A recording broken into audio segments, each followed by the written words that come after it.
안녕하세요, 여러분. 돈 버는 얘기하는 챔입니다.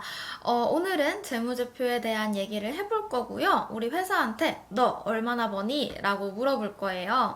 이때 회사는 손익계산서 상에서 우리 회사 매출액이 얼마야, 영업이익이 얼마야, 순이익이 얼마야 라고 대답을 하기도 하고, 현금흐름표 상에 영업현금흐름이 얼마야 라는 영업을 통해서 창출한 현금을 기준으로 대답을 할 수도 있습니다.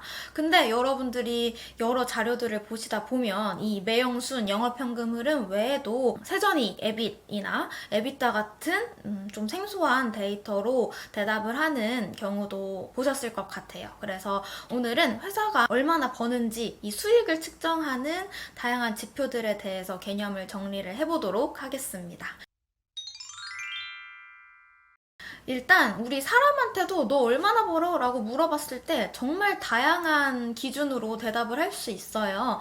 세전 영끌에서 상여금 보너스까지 다 합했을 때 6천만 원을 받았어 라고 대답을 할 수도 있고, 아니면 세금을 떼고 내 계좌에 찍히는 금액 기준으로 실수령액 기준으로 얼마였어? 라고 대답을 하기도 하고, 여기서 더 나아가서 부모님을 부양하고 있고 대출을 땡겨놓은 게 있어서 고정지출들을 제외하면 나는 월 100만 원 정도밖에 여유 금액이 없어 라고 대답을 할 수도 있죠. 사람한테도 너 수입이 얼마야? 라고 물어봤을 때 대답이 이렇게 갈리는데, 기업은 어떻게 써요, 여러분? 정말 다양한 방법으로 나는 이만큼을 벌고 있어 라고 대답을 하게 됩니다. 가장 간단하게는 오른쪽처럼 손익계산서 상의 가장 대표적인 3-4개의 계정, 매출액, 영업이익, 법인세 비용 차감 전 계속사업이익, 그리고 순이익 이라는 지표로 대답을 하기도 하고요. 요 4개 지표에 대해서는 제가 요 영상에서 각각이 어떤 의미인지 설명을 드렸으니 참고해 주시면 될 것 같고, 이렇게 매형순이라는 지표 외에도 EBT, EBIT, EBIT, EBITDA 같은 용어들도 여러분이 한 번쯤 들어보셨을 것 같아요. 3개의 지표의 의미를 얘기를 해볼 건데요. 구체적인 산식을 외우려고 하시기보다는 이 대략적인 개념과 이 각각의 지표를 언제 왜 쓰는지를 기억해 두시는 게 좋을 것 같아요. 공통적으로 EB가 들어가죠. Earnings Before의 약자인데요. EBT는 세금을 내기 전, 세전이익을 말을 하는 거고, EBIT는 세금과 이자를 내기 전 이자 비용과 세금을 포함한 이익을, 그리고 EBITDA-DA는 EBITDA는 세금과 이자 그리고 감가상각비를 더한 이익을 의미합니다.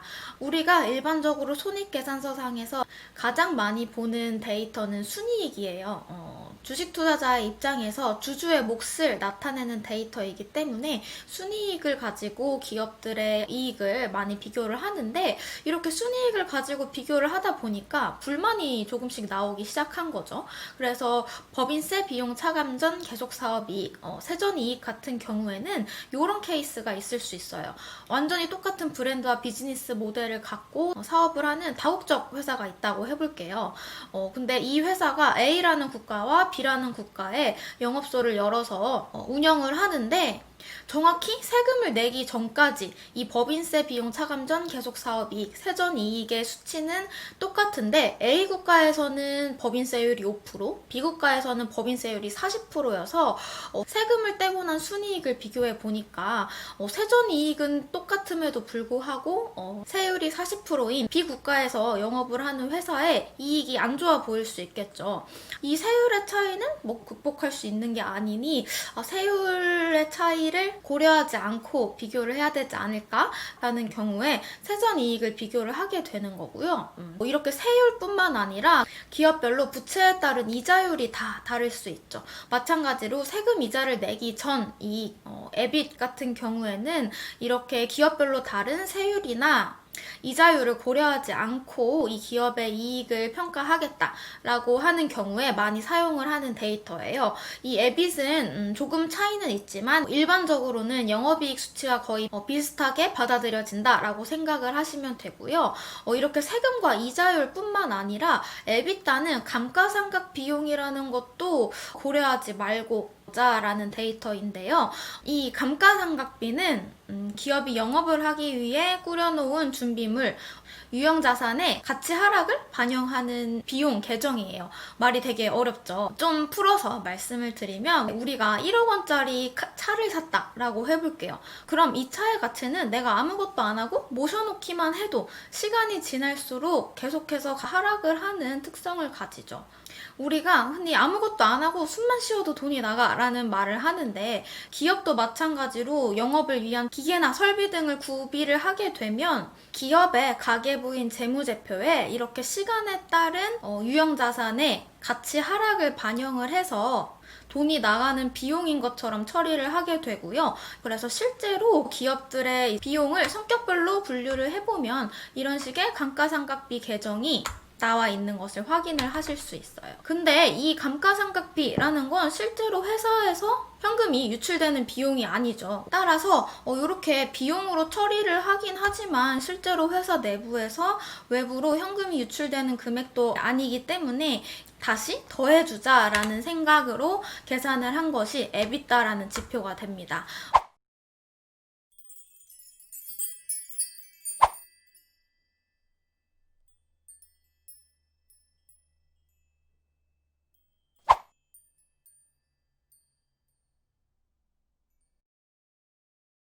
에비타는 설비 투자를 많이 하는 업종에 속하는 종목들의 이익을 볼 때 많이 사용을 하는 데이터예요. 주로 IT에 속하는 회사들을 비교할 때 많이 체크를 하는 지표입니다.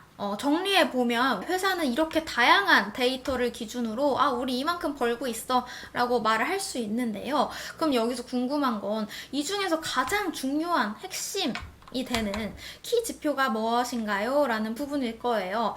하나의 지표만 보면 모든 것이 해결되면 좋겠지만 실제로 각 지표들의 단점이 있기 때문에 여러분들이 종합적으로 데이터를 보시는 게 좋고요. 각 지표의 특성을 이제 말씀을 드리면 이제 손익계산서상의 매출액 데이터 같은 경우는 기업이 판매하는 만큼 P 곱하기 Q로 계산이 되기 때문에 이 수치들 중에서 가장 조작하기가 어려운 데이터 중에 하나예요. 그리고 폭발적인 성장이 나오고 아직까지는 비용이 커서 적자를 기록하는 성장주들을 확인을 할 때 매출액을 가장 중요한 지표로 보게 되고요. 순이익 같은 경우는 여러 비용들을 제하고 주주의 몫으로 남겨지는 수치이기 때문에 사실 이 숫자를 어느 정도 만들어낼 수 있어서 조작을 할 수 있는 부분이 있어서 논란이 있지만 어찌됐든 개념적으로 주주의 몫으로 떨어지는 수치이기 때문에 개인적으로는 이 여러 데이터 중에서 가장 중요한 수치다라고 생각을 하고요.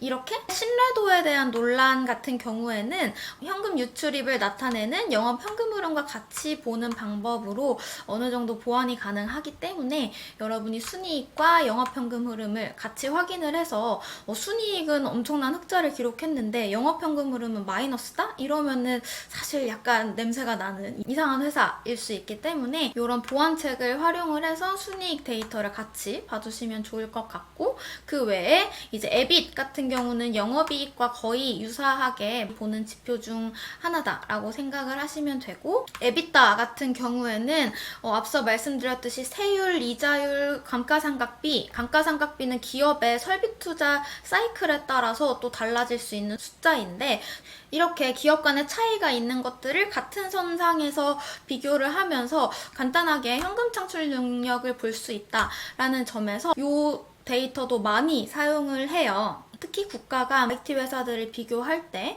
많이 활용을 하는 데이터라서 여러분이 조금 더 고급 분석을 하실 때 확인을 하시면 좋을 것 같은 지표입니다. 그래서 기업이 얼마나 버는지 수익과 관련해서 우리가 볼 수 있는 여러 가지 데이터들에 대한 개념 정리를 해봤고요. 오늘 준비한 부분은 여기까지입니다. 다음에 또 좋은 컨텐츠로 찾아오겠습니다.